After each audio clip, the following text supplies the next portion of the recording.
Hey everyone, welcome back to my channel. So today I'm doing a tag video. So I was tagged in the Titanic writing tag questions by Holly Davis, the beautiful Holly Davis. Go check her out over at Write Holly Davis.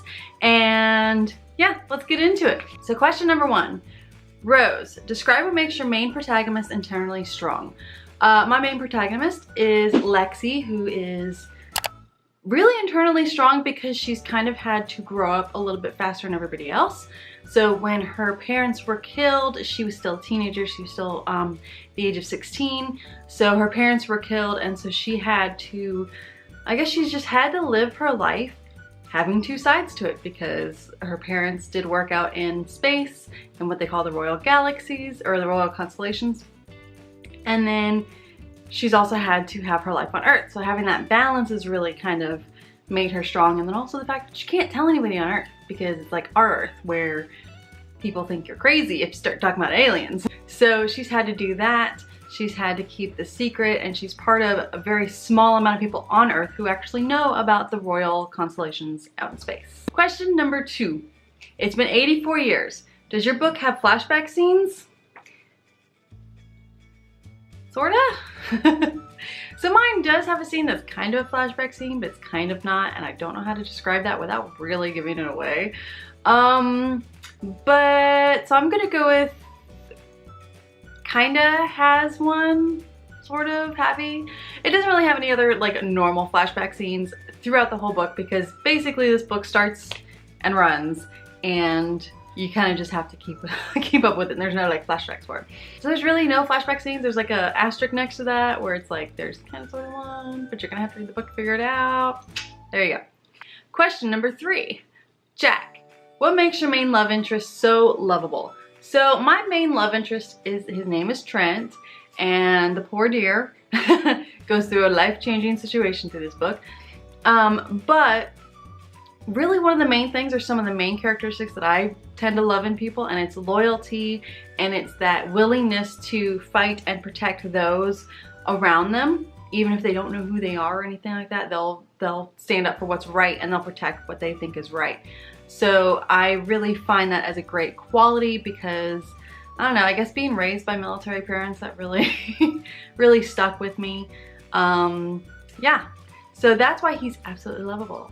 And I mean, it helps that he's handsome, so that works. Question number 4.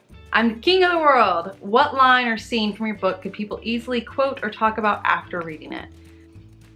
There's kind of a couple of really good quippy, you know, one-liners that Z tends to come out with, because Z is has no filter, very blunt, just things come out of his mouth and it's hysterical. But I think one of my favorite scenes personally is Trent had just made a comment about, you know, so that they, you know, because he's just now meeting aliens, he's just now meeting the Greys and the other beings that are out there. And he makes this comment about being probed. And Lexi's like, why does everybody think that? And then this door opens, and there's an alien standing there that's like a gray alien, but he's not gray, who has a drill, and he's like, who's here for the probing? So it's just hysterical, because it is coming up with that thing that everybody seems to think the aliens come down here to probe, and I'm like, all right, let's go ahead and face that one head on. Number 5, my heart will go on. Do you have a forbidden romance in your book? And it says, if it's not forbidden, what obstacles must the characters overcome to stay together? Okay, so yeah. It's not really forbidden. It's not really gonna be a forbidden. It's gonna be more of a, it's not even, you're not gonna see it that much in the first book, because the first book's mostly just about surviving. They get thrown into these situations and they've gotta survive. You'll see it more in second and third, but it's more of the characters, the main 2 characters, Lexi and Trent, automatically have this, they fit together. And that's, you know, in my experience with my husband and with any other like strong romances I've had, it's never been like, oh, we fell madly in love and blah, blah. We were friends first, and we just fit together. And it was one of those pairings and relationships that worked as, you know, as a team. And that's, I think, what works so much with my husband and I, is that we are a team in a lot of things. I mean, given we have arguments, everybody does. But that's kind of what I wanted to bring to Lexi and Trent. In the first book, there's a lot of Lexi having to teach Trent things because he's new to this world and he's new to all these things. So she's constantly having to teach him things and explain things and stuff like that. But then you see him really start to shine with his background, his training and everything. And so they start to become an equal team on the ship, on the Kanda. So they really start to work together as a team and really don't realize, like they have that spark, but they don't really go after it because, like I said, first book, they're just surviving. They're trying to survive. You know, second book, there's gonna be more things that go into it. You know, they realize how well they work together and they're friends first, which is something to me that's very important in my relationships. And I've had, luckily, you know, the very few serious relationships I've ever had have actually been really, really good, strong relationships because we were friends first. And it's the same with my husband. We were friends first and then became, you know, started dating and everything. And I mean, God, my husband and I have been together for 12 years in December. 12 years have we been together. And then we've been married. Last week was our anniversary. It was 5 years. So you can see, I mean, we have a very good, strong relationship. Not saying it's impenetrable. We have arguments, we have fights, we have things like that. But that's kind of what I wanted to bring to their relationship too. I wanted them to have a teamwork and a relationship before I went anywhere with it. Number 6, and I only have one hand, so I'm just gonna start over with this hand because I can't. There we go. 6. The heart of the ocean. Do you have a MacGuffin in your story, an object or item the character seems to want or care about? I think with this story, another thing I really wanted to put out there was that objects don't mean a lot. I mean, you can have something that really reminds you of people, but it's more of the relationships you have. So with Lexi, she really, really loves her best friend Z, and he's been there through everything from the death of her parents, you know, through childhood. You know, they're two completely different species, you know, two completely different beings, you know, let alone, you know, just coming from different backgrounds. You know, he's from the Orion constellation, she's from Earth, and it's, you know, they're completely different people, but, you know, they get along and they're friends and they've had this friendship since they were children.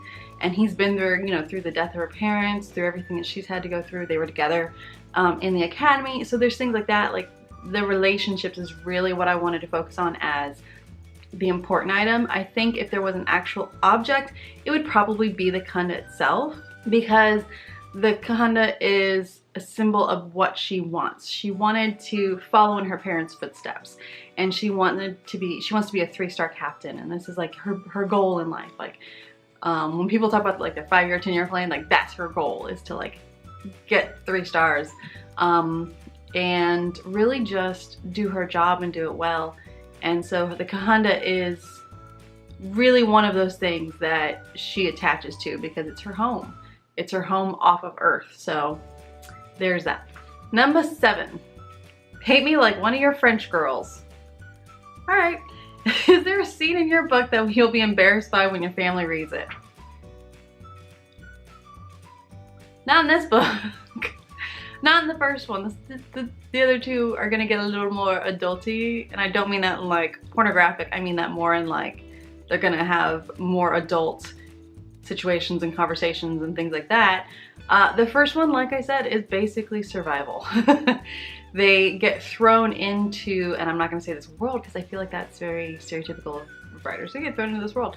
They get thrown into situations that they didn't mean to get thrown into, but shit happens sometimes, and you just got to roll with the punches, and that's what they're doing, is trying to roll with the punches, and they're trying to come out on top and survive, basically, and you'll see what I'm talking about as you read it. Number 8, the iceberg.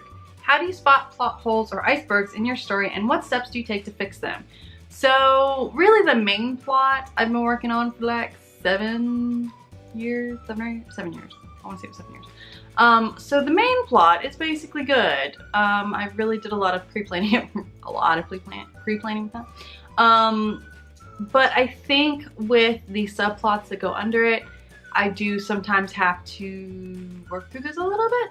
And I think My best way of doing that is I take the book or I take the chapter and I print it out and I read it like a reader. I try to really just disconnect myself from the emotional attachment to the story, to my story, you know, it's my little book baby. And I really try to just read it as a reader would and see if there's any questions or anything that I'm sitting there going, this just doesn't read right. That's really my best way. That's all I can say. I don't know if anybody else has any better ways. That's really just mine. Number 9, sinking of the ship. Characters from your book that could be shipped with other book characters.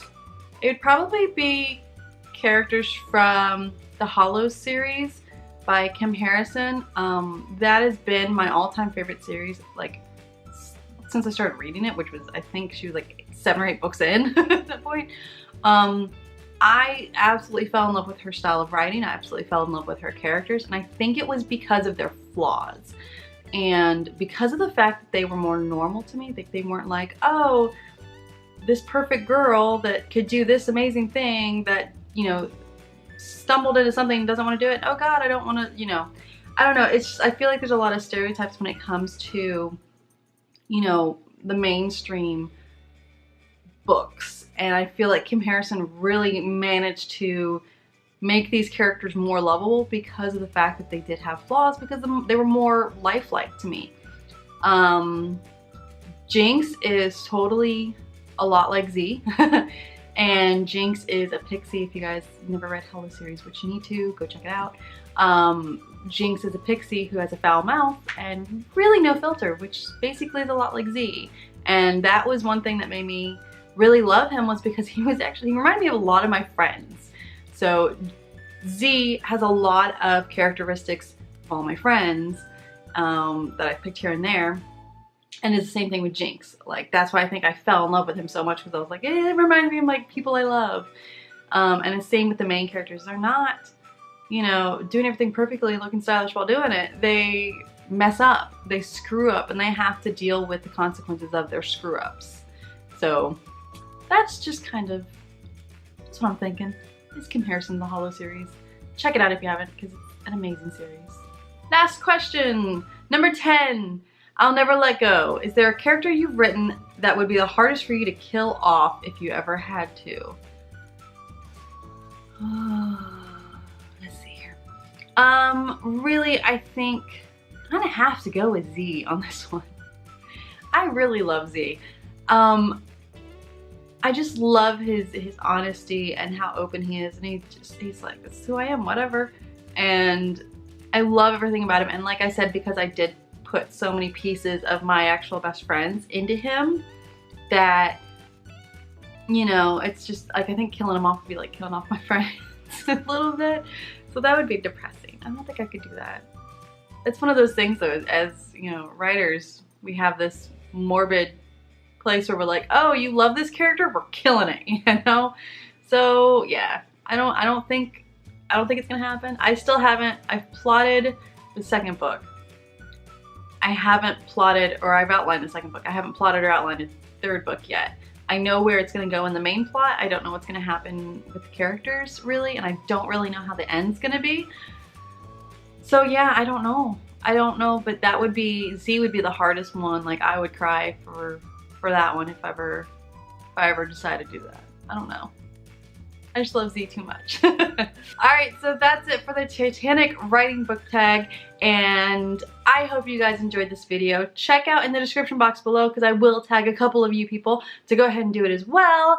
And I don't know, that's it for today. I hope you guys enjoyed the video. Give it a thumbs up if you did, and I will see you guys next time. Bye!